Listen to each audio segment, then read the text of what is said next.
নবীজি বলেন, কোন বান্দাকে যখন কবরের মধ্যে রাখা হয়, রাখার পর ওয়াতুল্লিয়া, আমাকে আপনাকে মরণের পর যখন বাসতলায় রেখে আসা হবে, আসার পর তুওয়াল্লিয়া, আমাকে আপনাকে যখন পিছনে রাইখা যাহাবা আসহাবুহু, সাথীরা যখন চলে আসবে।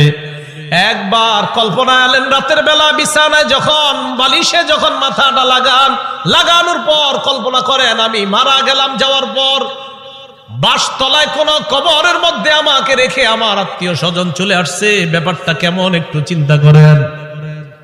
আল্লাহ নবী কয়, কোন ব্যক্তিকে কবরের মধ্যে রাখার পর তুওয়াল্লিয়া, কবরটা পিছনে রাইখা যাবা আসহাবুহু, যখন তার সাথীরা চলে আসে, বাবা চলে আসে, ভাই চলে আসে, সন্তানরা চলে আসে, আত্মীয় স্বজন সবাই চলে আসে, আল্লাহ নবী বলেন বেশি দূর যায় না, হাত্তা ইন্নাহু লা ইয়াসমাউ কুরআনি আলিহিম, আমরা যে হাইটা হাইটা আসি, আমাদের হাঁটার পায়ের জুতার আওয়াজগুলা ওই কবরবাসী শুনতে পায়।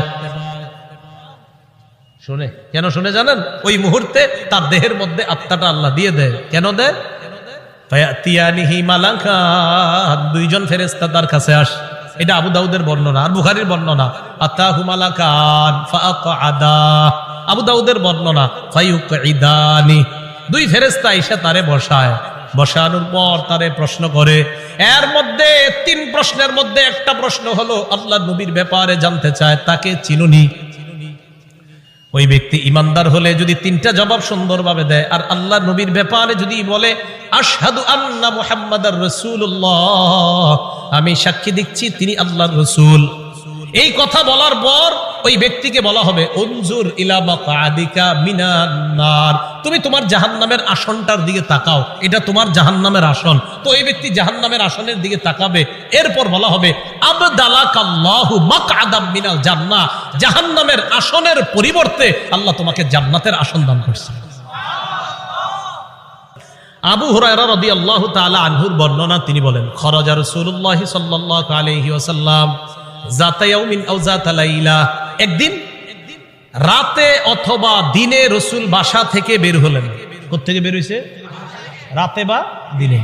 বের হওয়ার পর আসছে, আয়েশা দেখে ফাইদা হুয়া বিআবি বকর ওয়া উমর, নবীজি দেখে আবু বকর ওমর বসা। আবু হুরায়রা রাদিয়াল্লাহু তাআলা আনহু বলেন, নবীজি বাসা থেকে বের হয়েছে, বের হয়ে দেখে আবু বকর ওমরও বসা। এই হাদিসটা একটু মন দিয়ে সবাই শুনেন আর নিজেদের জীবনটা একটু চিন্তা করে নিন। নবীজি তাদের দুইজনকে প্রশ্ন করলেন, আবু বকর এবং